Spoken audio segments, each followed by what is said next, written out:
महादेव महाकाल की नगरी उज्जैन में आपका स्वागत है। कहते हैं यहाँ समय ठहर जाता है और मृत्यु वो स्वयं भयभीत होती है।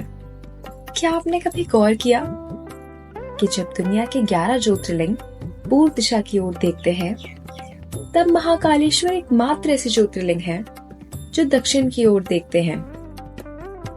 क्या ये केवल एक संयोग है या इसके पीछे कोई रहस्यमय शक्ति छुपी है? पूर्व दिशा, जिसको जीवन, ऊर्जा और प्रकाश का प्रतीक माना जाता है, वहीं दक्षिण दिशा को मृत्यु, अहंकार और यमराज की दिशा कहा गया है।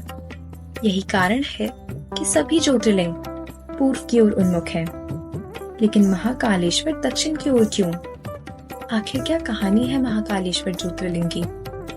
इन सवालों के जवाब के लिए हमें महाकालेश्वर ज्योतिर्लिंग की कहानी समझनी पड़ेगी। तो चलिए शुरू करते हैं। ये कहानी प्राचीन काल की है, जब उज्जैन को अवंती के नाम से जाना जाता था और ये एक महान धार्मिक और आध्यात्मिक केंद्र था।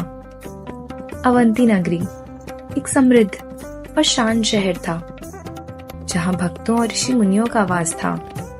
यहाँ के लोग शिव भक्ति में लीन रहते थे और हर दिन महादेव की पूजा यज्ञ करते थे।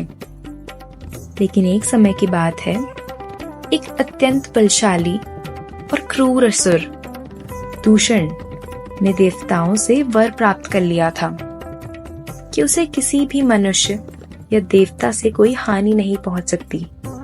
ये शक्ति मिलने के बाद दूषण अत्यंत अहंकारी हो गया और धर्म विरोधी कार्यों में लग गया।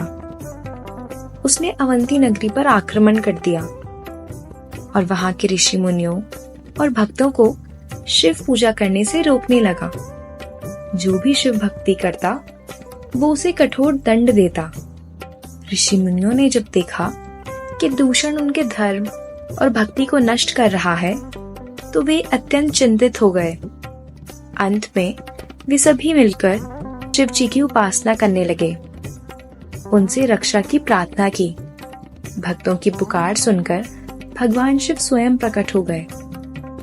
महादेव ने अपना अत्यंत भयंकर रूप धारण किया और अपने त्रिशूल से दूषण का संहार किया।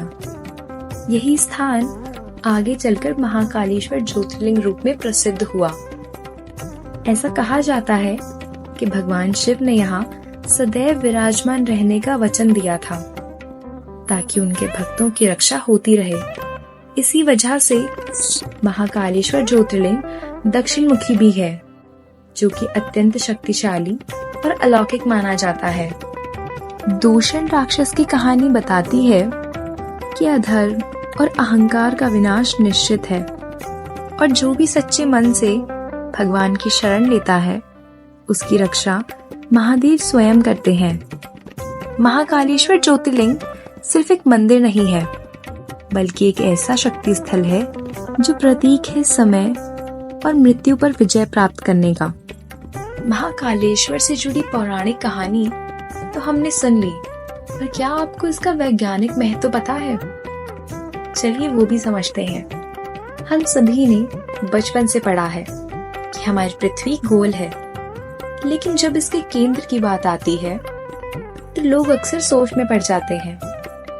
अब जरा सोचिए, अगर हम कहें कि मध्य प्रदेश का प्राचीन शहर उज्जैन ही पृथ्वी का केंद्र है, तो क्या आप यकीन करेंगे? ये कोई मनगढ़ंत बात नहीं है, बल्कि एस्ट्रोनॉमर्स का यह मानना है कि उज्जैन धरती और आकाश के ठीक बीच में स्थित है।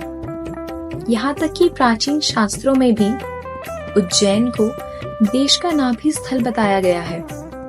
वरा पुराण में उल्लेख मिलता है कि उज्जैन नगरी इस ब्रह्मांड के शरीर की नाभि है और इसके रक्षक भगवान महाकालेश्वर स्वयं इस नाभि स्थल के अधिपति हैं। यह सिर्फ धार्मिक दृष्टि से नहीं, बल्कि खगोल दृष्टि से भी एक महत्वपूर्ण स्थान है। यहाँ पर ही प्राचीन समय में समय गणना का केंद्र स्थापित हुआ था। यही कारण है कि इसे काल गणना की आधार भूमि भी कहा जाता है।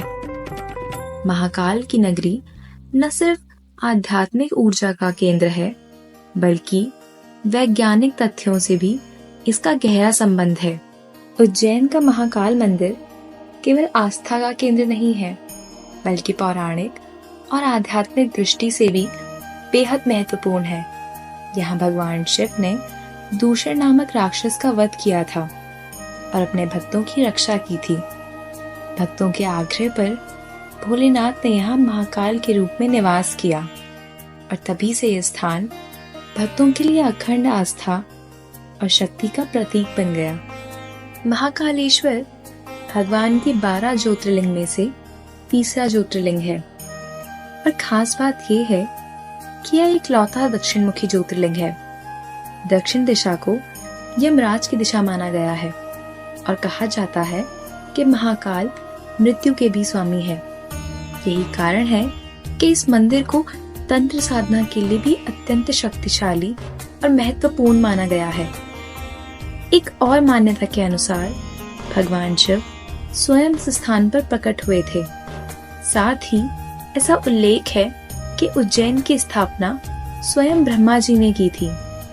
ऐसा कहा जाता है कि महाकाल के दर्शन मात्र से मोक्ष की प्राप्ति संभव है और यहाँ भक्तों को जीवन मरण के चक्र से मुक्ति का आशीर्वाद प्राप्त होता है। उज्जैन न सिर्फ काल गणना के लिए प्रसिद्ध है, बल्कि राजा विक्रमादित्य की वजह से भी इसे ऐतिहासिक महत्व प्राप्त है। कहा जाता है कि प्राचीन काल में उज्जैन के महान सम्राट विक्रमादित्य ने हिंदुओं के लिए एक खास कैलेंडर विक्रम संवत की स्थापना की, जो आज भी एक प्रमुख हिंदू पंचांग के रूप में प्रचलित है।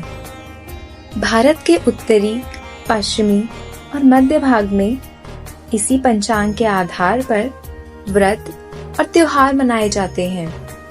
इतना ही नहीं, नेपाल में भी इस पंचांग को मान्यता प्राप्त है। इससे पहले युधिष्ठिर संवत, कलयुग संवत और सप्तऋषि संवत भी प्रचलित थे, लेकिन विक्रम संवत को सबसे अधिक मान्यता मिली। यह हिंदू धर्म और भारतीय संस्कृति के समय चक्र का एक महत्वपूर्ण आधार माना जाता है। उज्जैन हिंदू धर्म में एक अत्यंत पवित्र नगरी है।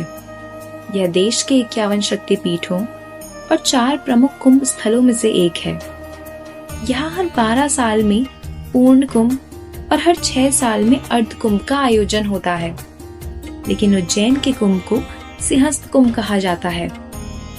इसका कारण खगोलीय गणना से जुड़ा है। जब सिंह राशि में बृहस्पति और मेष राशि में सूर्य का प्रवेश होता है, तब उज्जैन में कुंभ का आयोजन होता है, जिसे सिंहस्थ कुंभ कहा जाता है। यह क्षिप्रा नदी के तट पर बसा एक ऐतिहासिक और धार्मिक शहर है, इसीलिए इसे क्षिप्रा नगरी भी कहा जाता है। यह संस्कृत के महान कवि कालिदास की नगरी के रूप में भी प्रसिद्ध है। इसके प्राचीन नामों में अवंतिका, उज्जैनी और कनक श्रृंगा शामिल हैं। उज्जैन को महाकाल की नगरी कहा जाता है, लेकिन ये सिर्फ महाकालेश्वर ज्योतिर्लिंग के लिए ही नहीं, बल्कि कई अन्य प्रसिद्ध मंदिरों और शक्तिपीठों के लिए भी जाना जाता है। आइए जानते हैं उज्जैन के प्रमुख धार्मिक स्थलों के बारे में। पहला, महाकालेश्वर ज्योतिर्लिंग। यह भगवान शिव के 12 ज्योतिर्लिंगों में से एकमात्र दक्षिण मुखी ज्योतिर्लिंग है, जिसे मृत्यु के देवता यमराज का भी स्वामी माना जाता है। कहा जाता है कि यहाँ काल स्वयं भगवान शिव के अधीन है और उनके दर्शन मात्र से मृत्यु का भय समाप्त हो जाता है। दूसरा, हरसिद्धि शक्तिपीठ। यह देश के 51 शक्तिपीठों में से एक है। मान्यता है कि जब भगवान शिव माता सती के शरीर को लेकर ब्रह्मांड में विचरण कर रहे थे, तब माता की कोहनी इस स्थान पर गिरी थी। यहाँ की हरसिद्धि माता को तांत्रिक साधनाओं के लिए भी बेहद शक्तिशाली माना जाता है। नवरात्रि में यहाँ विशेष रूप से पूजा होती है और मंदिर में स्थापित दीप स्तंभ इसे और भी खास बनाते हैं। तीसरा, काल भैरव मंदिर। भगवान काल भैरव को उज्जैन के रक्षक देवता, नगर कोतवाल माना जाता है। यह मंदिर अपनी अनोखी परंपरा के लिए प्रसिद्ध है, जहां भैरव बाबा को प्रसाद के रूप में मदिरा चढ़ाई जाती है। कहा जाता है कि इस मंदिर की स्थापना स्वयं महाकालेश्वर ने की थी। चौथा, मंगलनाथ मंदिर। यह मंदिर मंगल ग्रह के जन्म स्थान के रूप में प्रसिद्ध है। कहा जाता है कि यहाँ विशेष पूजा करने से मंगल दोष शांत होता है। यह मंदिर क्षिप्रा नदी के तट पर स्थित है। पांचवा, चिंतामणि गणेश मंदिर। यह उज्जैन का सबसे प्राचीन गणेश मंदिर है, जहां गणपति को चिंतामणि यानी सभी चिंताओं को हरने वाला कहा जाता है। भक्त यहाँ विशेष रूप से मनोकामना पूर्ति और शांति के लिए दर्शन करने आते हैं। छठा, गोपाल मंदिर। यह मंदिर श्री कृष्ण को समर्पित है, जिसे मराठा काल में बनवाया गया था। यह मंदिर राजस्थानी और मराठी वास्तुकला का अनूठा संगम है। यह भगवान कृष्ण की चांदी से बनी भव्य मूर्ति विराजमान है। ये थी भगवान महाकालेश्वर की कहानी। चलिए समझते हैं इस कहानी से हमें सीखने को क्या मिला। महाकालेश्वर ज्योतिर्लिंग की स्थापना की कहानी हमें भक्ति, समय और न्याय का गहरा संदेश देती है। जब दूषण राक्षस ने उज्जैन में धर्म और भक्तों को सताना शुरू किया, तब भगवान शिव ने स्वयं प्रकट होकर उसका वध किया और अपने भक्तों की रक्षा की। भक्तों के आग्रह पर भगवान शिव ने यहाँ महाकाल रूप में निवास किया, जिससे यह सीख मिलती है कि सच्ची भक्ति और धर्म की रक्षा के लिए भगवान स्वयं आते हैं। यह कथा हमें ये भी सिखाती है कि अधर्म और अहंकार ज्यादा समय तक टिक नहीं सकते। समय ही सबसे बड़ा न्यायाधीश है और जो ईश्वर में सच्ची श्रद्धा रखते हैं, उन्हें कभी भी डरने की जरूरत नहीं होती।